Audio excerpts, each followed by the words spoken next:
مکرم سامعین و حاضرین، السلام علیکم ورحمۃ اللہ وبرکاتہ۔ میری اور آپ کی بخت فروزی اور خوش نصیبی ہے کہ میں اور آپ جمعۃ المبارک کے یوم سعید میں اللہ کے گھر میں حاضر ہیں۔ مالک لم یزل ہماری حاضری کو اپنی بارگاہ میں قبول فرما کر ہم سب کے لیے بخشش و مغفرت کا سبب اور ساماں بنائے، آمین۔ آج 2 مئی کا دن ہے۔ آپ جانتے ہیں کہ اس مہینے کی 1 تاریخ کو دنیا بھر کے بیشتر ممالک میں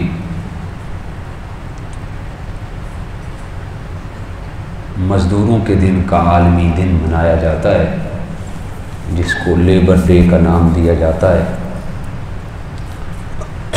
آج کی اس نشست میں اس حوالے سے کچھ معروضات آپ کے گوش گزار کروں گا۔ اللہ تعالیٰ میری زبان پر اعلیٰ کلمت الحق جاری فرمائے، اور جو ہمارا مزدور طبقہ ہے مالک لم یزل ان کے لیے قدم قدم پر آسانیاں پیدا فرمائے۔ آپ جانتے ہیں کہ مزدور کسی بھی معاشرے کے لیے، کسی بھی ملک کے لیے، کسی بھی قوم کے لیے ریڑھ کی ہڈی کی حیثیت رکھتا ہے۔ معاشرے کی، قوم کی اور ملک کی ترقی میں مزدور کا بڑا اہم کردار ہوتا ہے۔ یوں سمجھے کہ ہمارے ملک، ہمارے اقوام اور ہمارے معاشرے مزدور کے دم قدم سے ہی آباد ہوتے ہیں،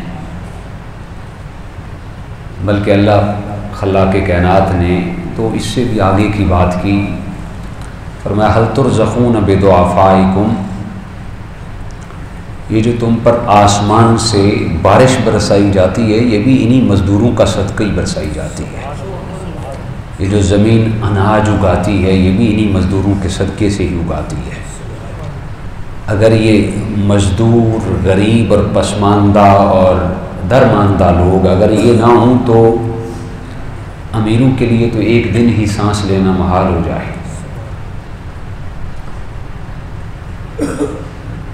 امریکہ کے صنعتی شہر شکاگو سے یہ تحریک 1886 میں 1886 میں یہ تحریک شروع ہوئی، جو آج بین الاقوامی سطح پر حقوق کی بات کرتے ہمیں نظر آتے ہیں۔ ہمیں امریکہ کے اور دیگر اقوام متحدہ کے لوگ دراصل انہی کے ظلم و تشدد اور انہی کی بربریت سے اس تحریک نے جنم لیا۔ آپ تاریخ کو دیکھیں، امریکہ کے اندر جو سرمایہ دار اور صنعت کار لوگ تھے وہ مزدور طبقہ سے 19 گھنٹے یا 20 گھنٹے تک کام لیتے اور اجرت بھی پوری نہ ملتی۔ روس سے اس تحریک کا آغاز ہوا، پھر اس تحریک کو کچل ڈالا گیا، پھر 1886 میں یہ تحریک امریکہ سے پھر شروع ہوئی اور آج تک چلتی آ رہی ہے۔ چند غریب اور متوسط طبقہ کے لوگ، ان میں گورے بھی تھے، سیاہ بھی تھے، سارے 1886 میں 1 مئی کو اپنے حقوق کی باز ترساز کے لیے روڈوں پہ نکلے اور انہوں نے یہ نعرہ لگایا کہ غریب کو زندہ چھوڑو۔ اس ماٹو پہ یہ تحریک شروع ہوئی اور غریب کا حق غریب کو دے دیا جائے۔ تو صنعت کاروں اور دنیا دار اور سرمایہ داروں کی ملی بھگت سے فوج اور پولیس کے آن فائر کر دیا گیا، لوگوں کو روڈوں پر ان کا قتل عام کر دیا گیا اور سینکڑوں لوگوں کو قتل کیا گیا اور سینکڑوں لوگوں کو زخمی کیا گیا، اور پھر جو اس تحریک کے سرکردہ لوگ تھے ان کو گرفتار کر کے انہیں سولی پہ لٹکا دیا گیا۔ لیکن یہ تحریک نہ رکی، یہ تحریک چلتی رہی اور 4 دن تک یہ اسٹرائک چلتی رہی اور امریکہ کی فوج اور پولیس نے لوگوں کا عام قتل عام کیا، اور پھر اس تحریک کے غریبوں کے دکھوں کا اور غریبوں کے درد کا مداوع کرنے کے لیے ہر دور میں لوگ آتے رہے، اور پھر دنیا کے بیشتر ممالک میں آج بھی 1 مئی کو، پاکستان کے اندر 1973 میں 1973 میں جب محترم ذوالفقار علی بھٹو کی حکومت تھی اور وہ وزیر اعظم پاکستان تھے، انہوں نے لیبر پالیسی کا اجرا کیا اور روٹی کپڑا مکان کا نعرہ لگایا، اور ان کے دور میں پاکستان میں باقاعدہ طور پر یوم مزدور کے طور پر 1 مئی کو منایا جانے لگا، اور مختلف شہر کے بڑے بڑے ملک کے بڑے بڑے شہروں میں اور چھوٹے شہروں میں کانفرنسز رکھی گئیں اور ریلیوں کا اور سیمینارز کا اہتمام کیا گیا، اور جس میں مزدوروں کے حقوق کو اجاگر کرنے کی بات کی گئی، لیکن صرف بات ہی کی گئی۔ آج کے دور میں بھی مزدور اسی طرح صبر اور جرت کے ساتھ، حالانکہ ہر سال بجٹ کے اندر مزدوروں کے حوالے سے ان کی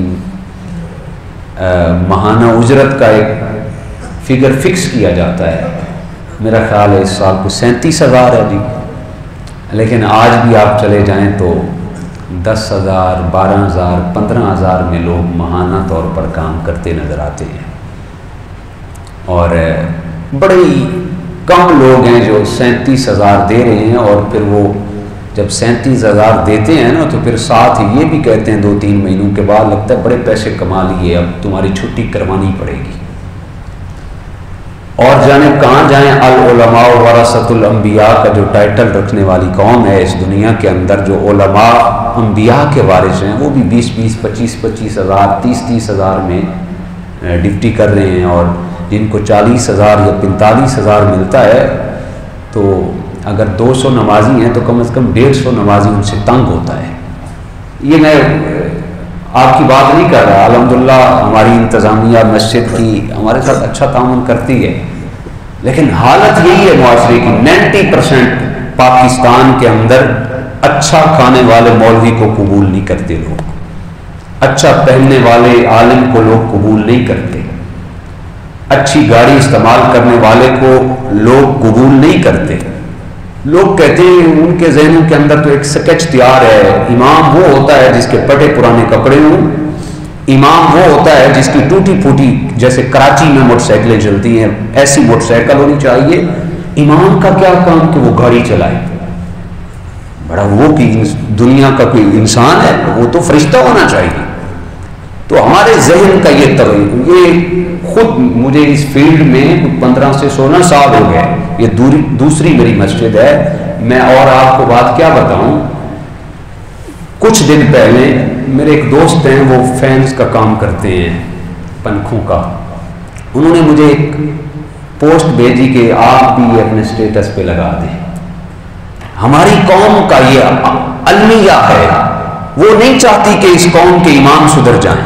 مزدوروں کی بات تو بعد میں ہم کریں گے نا جی، پہلے تو اس قوم کے جو آئیڈیل لوگ ہیں، زمانہ دین میں جن کو اپنا آئیڈیل دیکھنا چاہتا ہے، سمجھنا چاہتا ہے، اور زمانے کی یہ خواہش ہے ہمارا امام دین کے اعتبار سے 100/100 ہونا چاہیے، اور دنیا کے اعتبار سے 100/-99 ہونا چاہیے، یہ ہمارا۔ تو میں نے وہ سٹیٹس لگا دیا، تو میرے اپنے جاننے والوں نے مجھے ایسے ایسے وہ وائس نوٹ کیے، واللہ مجھے وہ سٹیٹس ڈیلیٹ کرنا پڑا۔ میں یہ منبر رسول پہ بیٹھ کے بات کر رہا ہوں، مجھے وہ سٹیٹس ڈیلیٹ کرنا پڑا، اور ایسے ایسے مجھے لوگوں نے وائس نوٹ کیے کہ تھوڑا کی کام ہے پکے، تسی اللہ اللہ کرو، تسی انج کر لو، تسی انج کر لو، تسی۔ یہ قوم ہماری قوم کا المیہ ہے۔ تو 1973 میں باقاعدہ طور پر پاکستان کے اندر یہ دن منایا جانے لگا، اور ماہانہ کی بنیاد پر حکومتی سطح پر اجرت کا ایک اجرا کیا گیا کہ مزدوروں کو اتنی اجرت ملنی چاہیے. اور کل وہ دن تھا 1 مئی. مزدور اسی زمانے کی دھن سے بے خبر، 99% مزدور تو اسی مزدوری پہ تھے، لیکن جو ہمارا ایلیٹ کلاس طبقہ ہے وہ کل چھٹی پہ تھا اور مزدوروں کا دن منا رہا تھا. مزدوروں کو خبر ہی نہیں تھی کہ آج ہمارے حقوق کا دن ہے. مزدور کو اسلام نے عزت اور عظمت دی اور اسلام نے مزدوروں کی تکریم کا اہتمام کیا. ابو داؤد کی حدیث ہے، حدیث نمبر 2443 ہے. حضور رحمت کائنات سرور کونین صلی اللہ علیہ وسلم کی بارگاہ میں عرض کی گئی، بندہ نواز سب سے بہترین کھانا کون سا ہے؟ یہ اس معاشرے کے اندر اور تاجدار کون و مکان صلی اللہ علیہ وسلم کی نظر میں، آپ کی زبان میں، آپ کے سامنے مزدور کا یہ مقام تھا. پوچھا گیا بندہ نواز سب سے بہترین کھانا کیا ہے؟ پوچھنے والے صحابی کے دل میں یہ تھا جو حضور علیہ السلام کو پسند ہوگا حضور اسی کا حکم ارشاد فرمائیں گے. کھانوں کا سردار کھانا گوشت ہے، شوربہ ہے، سرید ہے، اس قسم کا حضور علیہ السلام کھانا پسند. بکری کی دستی تاجدار کائنات صلی اللہ علیہ وسلم کو پسند تھی. تو پوچھنے والے کا خیال یہ تھا کہ حضور علیہ السلام کھانے کا ارشاد فرمائیں گے. لیکن قربان جائیں تاجدار کون و مکان رحمت انس و جان صلی اللہ علیہ وسلم سے جب پوچھا گیا تو حضور علیہ السلام نے گل قدس کی پتیوں کو حرکت دیتے ہوئے ارشاد فرمایا سب سے بہترین کھانا وہ کھانا ہے جو اپنے ہاتھ سے کما کر کھایا جائے. اپنے ہاتھ سے کما کر کھانا کھایا جائے وہ سب سے بہترین کھانا ہے. اللہ اکبر. حضور رسالت مآب صلی اللہ علیہ وسلم نے ارشاد فرمایا جو اپنے ہاتھ سے کما کے کھاتا ہے وہ اللہ کا بھی دوست ہوتا ہے اور اللہ کے حبیب کا بھی دوست ہوتا ہے. تاجدار کائنات صلی اللہ علیہ وسلم اس دنیا کی بڑی بڑی شخصیات نے اپنے ہاتھ سے اور ساتھ ہی یہ فرمایا سب سے بہترین کھانا وہ ہے جو اپنے ہاتھ سے کما کے کھایا جائے. اور اللہ کے جلیل القدر پیغمبر حضرت سیدنا داؤد علیہ السلام اپنے ہاتھ سے کما کر کھاتے تھے. یہ حدیث کے لفظ ہے. جناب حضرت سیدنا داؤد علیہ السلام کو اللہ نے طاقت اس دنیا میں سب سے پہلے جو زرہ کی ایجاد کی وہ جناب حضرت سیدنا داؤد علیہ السلام نے کی. جو جنگی صورتحال میں لوہے کی قمیض پہنی جاتی ہے جنگ سے بچنے کے لیے، وار سے بچنے کے لیے، جناب حضرت سیدنا داؤد علیہ السلام آپ کے ہاتھ میں لوہا آتا تو آپ اس کو جیسے ڈھالتے اور لوہا ویسے، اور آپ نے لوہے کی سب سے پہلے قمیض تیار کی.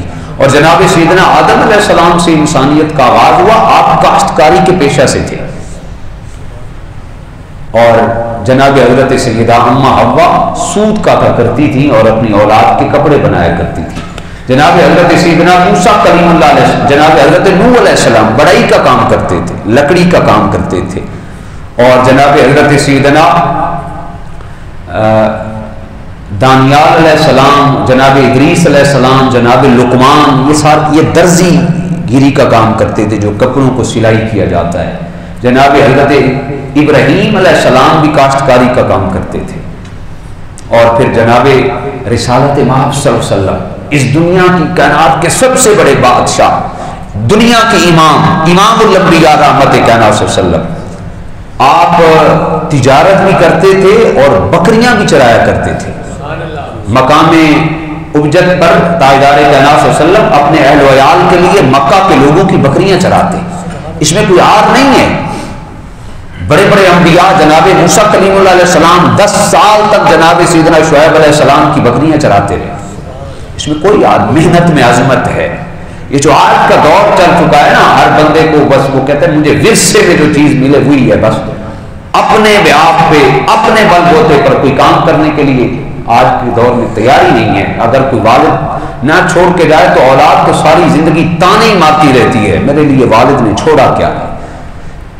دنیا کی سب سے آئیڈیل ترین شخصیات نے اپنے ہاتھ سے کام کر کے کائنات کو اور زمانے کو عملی طور پہ پیغام دیا کہ کہ محنت میں عظمت ہے، محنت میں کوئی مہنگا نہیں ہے، محنت کے اندر کوئی انسان کی ذلت اور رسوائی نہیں، بلکہ محنت میں عظمت ہے۔ تاجدار کائنات صلی اللہ علیہ وسلم جب غزوہ تبوک سے واپس آئے تو جناب حضرت عبد الرحمن بن عوف، یہ حدیث پاک الاصابہ کے اندر امام عسقلانی نے کوٹ کی، حضور سرور کائنات غزوہ تبوک سے واپس آئے تو جناب حضرت عبد الرحمن بن عوف کرتے ہیں، پورے صحابہ میں سب سے امیر ترین صحابی تھے حضرت عبد الرحمن بن عوف۔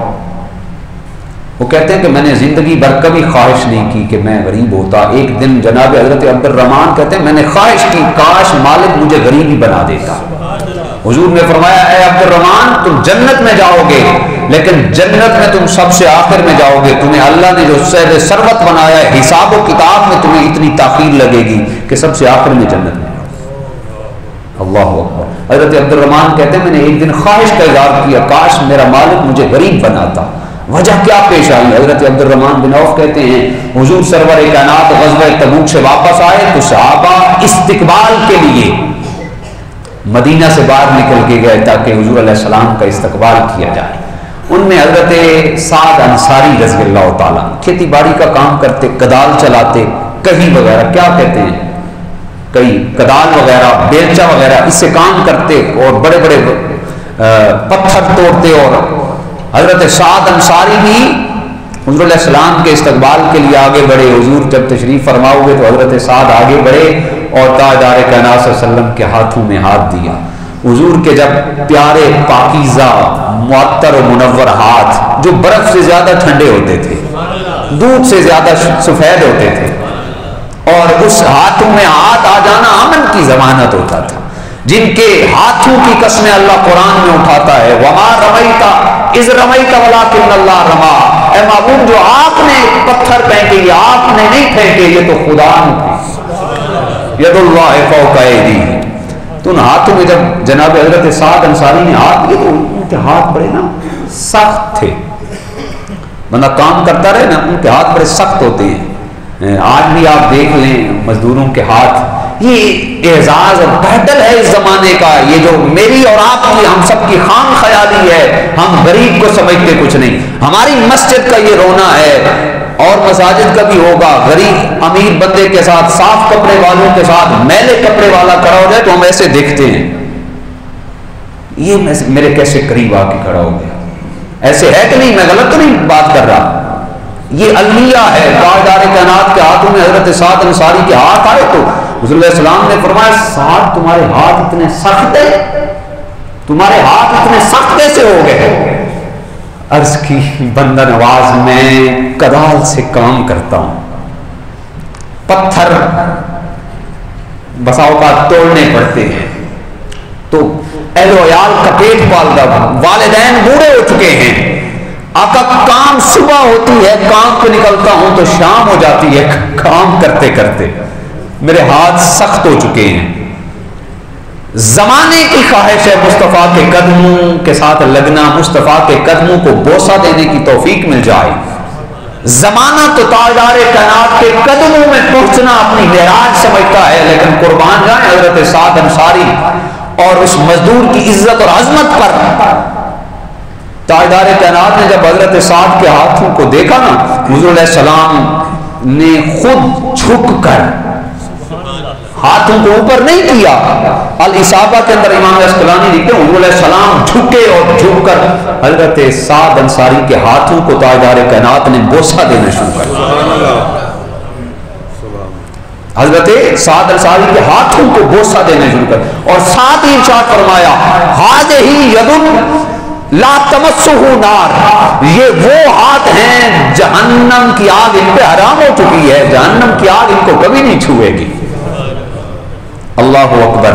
اور ایک روایت میں تاجدار کائنات صلی اللہ علیہ وسلم نے ارشاد فرمایا اس کائنات میں سب سے بڑھ کر مقام عادل بادشاہ کا ہے۔ کس کا مقام ہے جی؟ عادل بادشاہ کا مقام ہے اس کائنات میں سب سے بڑھ کر۔ اور پھر ساتھ ہی تاجدار کائنات صلی اللہ علیہ وسلم نے ارشاد فرمایا عادل بادشاہ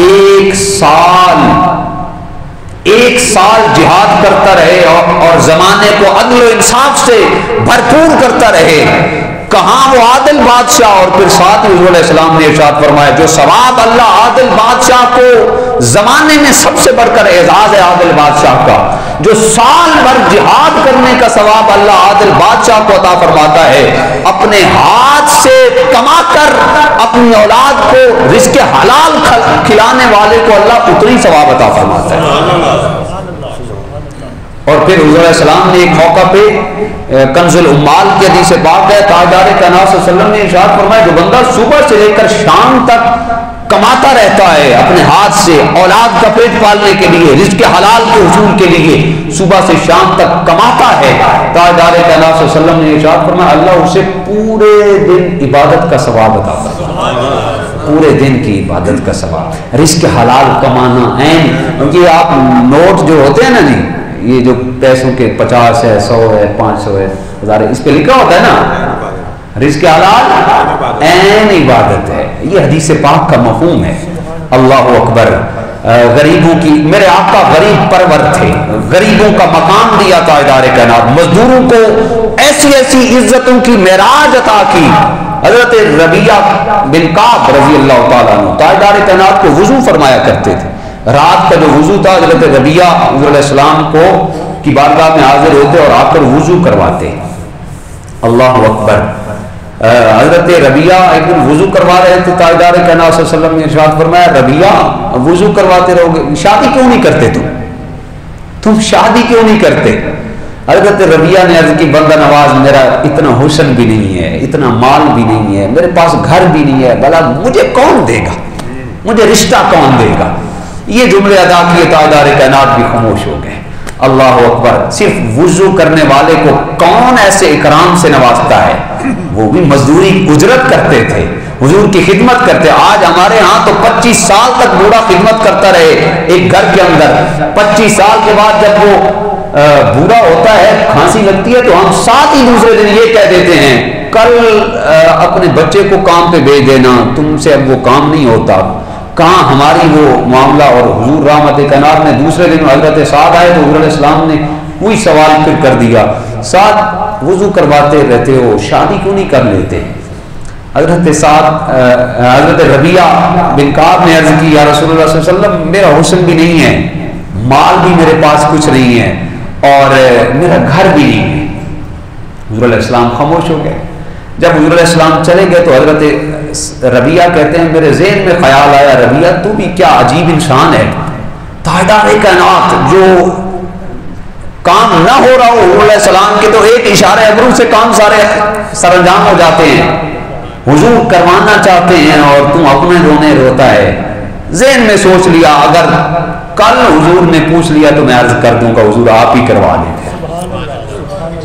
تیسرا دن ہوا جناب حضرت ربیعہ وضو کروا رہے تھے، تاجدار کائنات نے وضو مکمل کیا، کچھ نہیں پوچھا، حضور کی ہر ادا میں ادائیں اور حکمتیں، کچھ نہیں فرمایا۔ حضرت ربیعہ کہتے ہیں پہلے تو حضور پوچھتے رہتے تھے، 2 دن میں انکار کرتا رہا، آج میں سوچ کے آیا تھا تو حضور نے پوچھا ہی نہیں۔ تو تاجدار کائنات صلی اللہ علیہ وسلم نے حضرت ربیعہ کو جاتے ہوئے دیکھا نا، دروازے میں پہنچے تو پیچھے سے آواز دی یا ربیعہ۔ حضرت ربیعہ واپس پلٹے، دیکھا تو حضور علیہ السلام نے فرمایا شادی کیوں نہیں کر لیتے، شادی کیوں نہیں کر لیتے؟ عرض کی بندہ نواز پھر آپ ہی شفقت فرمائیں، آپ ہی کروا دیں۔ تاجدار کہاں صرف وضو کرواتے تھے، حضور علیہ السلام نے فرمایا جاؤ قبیلے کے سردار کے گھر میں، اور کہاں خدمت کیا تھی جی؟ وضو کرواتے تھے، اور میرے آقا نے انعام اتنا عطا فرمایا، فرمایا جاؤ قبیلے کے سردار کے گھر میں اور جا کر کہو محمد مصطفیٰ نے تمہاری بیٹی کا نکاح مجھ سے کر دیا ہے، نکاح کر دیا ہے۔ تو حضرت ربیعہ بن کعب رضی اللہ تعالیٰ عنہ کہتے ہیں میں دوڑتا گیا قبیلے کے سردار کے گھر، دروازہ دکل با کیا، والدین ہوتے ہیں آپ کو پتہ ہے 100 معاملات ہوتے ہیں، اولاد کی فکریں ہوتی ہیں۔ انہوں نے کہا چلو اچھا ٹھیک ہے آپ نے بات پہنچا دی ہے، شام کو میں خود چکر لگاؤں گا حضور علیہ السلام کی بارگاہ میں، سارا معاملہ میں تاجدار کائنات کی بارگاہ میں خود عرض کر دوں گا۔ حضرت ربیعہ واپس پلٹنے لگے سے پردے کی اوٹ سے بیٹی نے اندر سے آواز دی کہ سعد رک جاؤ، یہ ٹھیک ہے میری والدہ میرے لیے کچھ اور سوچتی ہے، یہ ٹھیک ہے میرا والد میرے لیے کچھ اور سوچتا ہے، اے میرے ابا حضور آنے والے کو نہ دیکھو، بھیجا کس نے ہے اس کو دیکھو۔ مجھے ہر وہ بات قبول ہے جو اللہ اور اس کے رسول نے فیصلہ فرما دیا۔ نعرہ تکبیر، نعرہ رسالت، نعرہ حیدری، سیدی مرشدی۔ مجھے ہر وہ بات قبول ہے جو اللہ کے نبی نے فرما دی ہے۔ تو قربان جائیں تاجدار کائنات نے غریبوں کو عزت دی۔ وہ آپ نے سن رکھا ہے ایک غریب چھوٹا سا بچہ تھا، حضور علیہ السلام کو کی خدمت کرتا، کبھی نالین اٹھا کے ادھر رکھ لیتا، کبھی نالین اٹھا کے ادھر رکھ لیتا، بیمار ہو گیا۔ تاجدار کائنات صلی اللہ علیہ وسلم عیادت کے لیے اس غریب یہودی بچے کے گھر تشریف لے گئے۔ زمانہ چل کے آتا ہے حضور کی بارگاہ میں کلمہ پڑھنے کے لیے، لیکن میرے آقا نے غریب پروری ایسی دکھائی، وہ چھوٹی سی خدمت کرتا تھا۔ حضور اتنے کریم تھے اور اتنی غریبی کی لاج رکھی۔ تاجدار زمانہ چل کے آتا ہے حضور کا کلمہ پڑھنے کے لیے، لیکن میرے آقا اس کے گھر میں چل کر گئے اور اس کی تیمارداری کا اہتمام کیا، ساتھ کلمہ پڑھا کر مسلمان بنا دیا۔ سبحان اللہ، سبحان اللہ۔ میرے بھائیوں، غریب بندوں کو حقارت کی نظر سے نہ دیکھا کریں۔ غریب کو اللہ نے ایسا اعزاز دیا، ایسا پروٹوکول دیا، فرمایا با اختلاف روایت القاسم و حبیب اللہ، ہاتھ سے کمانے والا اللہ کا دوست ہوتا ہے، ہاتھ سے کمانے والا مصطفیٰ جان عالم کا دوست ہوتا ہے۔ تو مزدوروں کو اللہ تعالیٰ نے بڑے حقوق دیے، لیکن مزدوروں کو بھی چاہیے کہ حق کے خود اداریت جو ہے وہ اپنے ہاتھ میں مضبوط رکھے، اپنے اخلاق کو مضبوط رکھے، اخلاق سے گری ہوئی باتیں اور کسی کے سامنے وہ ہاتھ جھکانا اور اس طرح کرنا، آج کل ہمارے ہاں تو یہ ایک المیہ عام ہو چکا ہے۔ مانگنے کا جو معاملہ ہے، بڑے سوٹے بوٹے لوگ اور مانگ رہے ہوتے ہیں، پتہ نہیں، اندازہ کریں کہ اس کائنات کے اندر جو سفید پوش ہونا ہے اور اپنے آپ کو صرف اللہ کے حضور حاضر توکل کرنا، قناعت کرنا، ایثار اور محبت کرنا، یہ صرف غریبوں کا ہی پیشہ ہے۔ اور غریبوں کو چاہیے کہ تھوڑے پر قناعت کر لیں، کسی کے سامنے ہاتھ نہ جھکائیں۔ حاتم طئی اس کائنات کا سب سے بڑا سخی تھا، سنا ہے نا آپ نے؟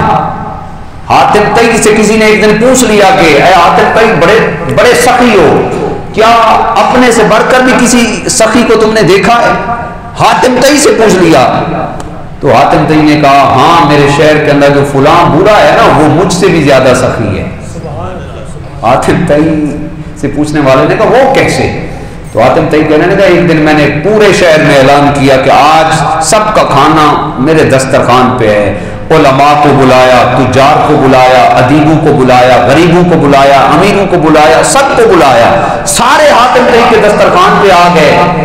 تو میں نے بیش بدلا اور میں دیکھنے چل نکلا کہ دیکھوں تو صحیح شہر کے اندر کوئی باقی رہ گیا ہے یا سارے آ گئے ہیں میرے دسترخوان پر۔ حاتم طئی کہتے میں چلتے چلتے ریگستان میں پہنچا تو دیکھا ایک بزرگ ہیں بابا جی اور وہ لکڑیاں کاٹ رہے ہیں۔ میں نے کہا کہ بابا جی تمہیں پتہ نہیں آج شہر کے اندر حاتم طئی نے دعوت کر رکھی ہے؟ بابا جی کہنے لگے بیٹا مجھے اطلاع تو ملی تھی کہ آج حاتم طئی کے دسترخوان پہ سب کی دعوت ہے، لیکن بیٹا مجھے اپنے ہاتھ سے کما کر کھانے میں جو لذت آتی ہے نا، جو مزہ ملتا ہے وہ کسی اور کے دسترخوان پہ نہیں ملتا۔ آج تو ہمارا عالمی ہے، آج تو ہر بندہ ہی چاہتا ہے جو مزہ ہمیں دوسروں کے دسترخوان پہ ملتا ہے وہ اپنے میں کہاں ملتا ہے۔ ہر بندہ کوشش میں ہے کہ آج کا کھانا کسی جگہ پہ ہو جائے، آج کا کھانا ادھر ہو جائے، آج کا کھانا ادھر ہو جائے۔ تو اس نے کہا کہ مجھے اپنے ہاتھ سے کما کر کھانے میں جو لذت آتی ہے نا وہ کسی اور میں نہیں آتی۔ حاتم طئی واپس پلٹنے لگا، اس نے پیچھے سے آواز دی بیٹا میری بات سنتے جاؤ۔ جیب میں ہاتھ ڈالا اور 5 آنے اس وقت تھے، وہ نکال کے اس کو دیے اور کہا کہ حاتم طئی تو بڑا شخص ہے، اس کو میرے پیسوں کی ضرورت نہیں ہے، جو وہاں پہ باورچی ہوں گے نا، جو کھانے بنا رہے ہوں گے، جا کر یہ 5 آنے اس کے ہاتھ میں رکھنا اور اس کو کہنا یہ بھی میرا حصہ ڈال دے اندر۔ اس 5 آنے میں ہو سکتا ہے کوئی عالم کھانا کھا لے، کوئی متقی کھانا کھا لے، کوئی وقت کا ولی کھانا کھا لے۔ حاتم طئی نے جب یہ بات سنی نا، اس نے نقاب اتارا، نقاب اتار کے کہا کہ بابا جی مجھے گلے سے لگائیں، میں بھی سخی، حاتم تئی میں خود ہوں، میں بھی سخی ہوں، مجھے تو اللہ نے مال دیا ہے، اس مال سے سخاوت کرتا ہوں، اللہ نے آپ کو غریب بنایا ہے، غریب بنا کر جو سخاوت آپ کر رہے ہیں وہ مالدار سے بڑھ کر سخاوت ہے۔ تو غریب کو اپنی عزت نفس کا اہتمام کر کے معاملات کو سر انجام دینا چاہیے۔ آج ہر بندے کی، آج تو غریب بھی سٹینڈرڈ کے ہیں بھائی، آج کل کے دور میں غریب بندہ کسی غریب کو دوست نہیں بناتا، اور کہتا ہے کسی تکڑے بندے کے ساتھ میری دوستی ہو، کسی ایم پی اے کے ساتھ، کسی کونسلر کے ساتھ، کسی چیئرمین کے ساتھ، تکڑے بندے کے ساتھ۔ غریب سے دوستی نہیں بنا، ہر بندہ کوشش میں ہے میری اچھے سے اچھے بندے کے ساتھ، تکڑے بندے کے ساتھ دوستی بن جائے۔ لیکن اللہ کی عزت کی قسم اگر 5 غریب مل جائیں اور 4 مل کر ایک غریب کی مدد کر دیں، دوسرے مہینے وہ 4 ایک اور کی مدد کر دیں، تو کسی امیر کی ضرورت ہی نہ پڑے، امیر تو اپنی مدد آپ ہی ادھر ادھر ہو جائیں، غریب اوپر آ جائیں گے۔ اللہ اکبر۔ امام علی مقام امام حسین ایک دن غریب پروری یہ سیکھیں، کیونکہ غریب اللہ کو پسند ہے، غریب اللہ کا دوست ہے، رسالت امام صلی اللہ علیہ وسلم کا دوست ہے، مزدور اللہ کا دوست ہے۔ امام حسین گھوڑے پہ سوار ہو کے جا رہے تھے تو دیکھا 4-5 بندے نا نیچے زمین پہ بیٹھ کے کھانا کھا رہے تھے، انہوں نے آواز دی اے امام آئیں ہمارے ساتھ کھانا کھائیں۔ امام علی مقام امام حسین نے گھوڑا روکا اور آپ نیچے آ کر بیٹھ کے آپ نے کھانا شروع کر دیا، 2-3 لقمے کھائے اور آپ نے فرمایا اچھا ٹھیک ہے مجھے آپ اجازت دیں۔ ان غریبوں نے کہا کہ حضور آپ اور بھی کھانا کھائیں نا ہمارے ساتھ، اس کو ختم کروائیں۔ تو امام علی مقام امام حسین فرمانے کے اللہ کی عزت کی قسم میں تو کھانا کھا کے آیا تھا، میں کھانا کھا کے آیا تھا اور آج تک میں کھانا کھانے کے بعد کبھی کھانا نہیں کھاتا، میں تو اس وجہ سے رکا تاکہ تمہاری کہیں دل آزاری نہ ہو جائے، دل آزاری نہ ہو جائے۔ تو قناعت، غریب پروری، ایثار، محبت۔ آج کسی کی بیٹی اتنا کام نہیں کرتی جس طرح تاجدار کائنات صلی اللہ علیہ وسلم کی بیٹی کام کرتی تھی۔ آج کل اس دور کے اندر کسی کا بیٹا اتنا کام نہیں کرتا جس طرح مصطفیٰ جان عالم کے بیٹے کام کرتے تھے۔ حضور رحمت کائنات صلی اللہ علیہ وسلم نے زمانے کو عملی طور پر، حضور علیہ السلام ایک دن تشریف لائے، دیکھا حضرت بی بی فاطمہ اونٹ کے بالوں کے ساتھ بنی ہوئی چادر اوڑھ کر نہ چکی پیس رہی تھی، اور تاجدار کائنات نے جب دیکھا تو آپ کی آنکھوں سے آنسو جاری ہو گئے اور رو کر حضور علیہ السلام فرمانے لگے بیٹا میری بیٹا فاطمہ، یہ دنیا کی تھوڑی سی مصیبتیں ہیں، ان کو قبول کر لو، آخرت کی ساری عزتیں اللہ آپ کی جھولی میں ڈال دے گا۔ تو یہ دنیا 4 دن کی دنیا ہے، اس دنیا میں اگر کھٹن معاملہ ہے، مشکل وقت ہے، اس کو برداشت کرنا سیکھو۔ صبر، قناعت اور اپنی حق خودداریت اور اپنے آپ پر ہی قناعت کرنا، یہ ہمارا پیشہ ہونا چاہیے۔ غریب بندہ اس دنیا میں جب حضور علیہ السلام نے فرمایا 7 بندے ایسے ہیں جنہیں اللہ بغیر حساب کے جنت عطا فرمائے گا، ان میں سے ایک ایسا غریب بندہ جس کو اللہ تعالیٰ نے اولاد کی کثرت دی، رزق حلال کم دیا، پھر بھی انہیں حلال کھلاتا ہے، اللہ اسے بغیر حساب کے جنت عطا فرمائے۔ تو کل کا دن 1 مئی جو تھا وہ مزدوروں کے حوالے سے عالمی دن تھا، یہ مزدوروں کو اللہ نے شان اور مقام دیا۔ اللہ تعالیٰ ہمیں مزدوروں کے ساتھ حسن سلوک والا معاملہ اپنا کر زندگی گزارنے کی توفیق عطا فرمائے۔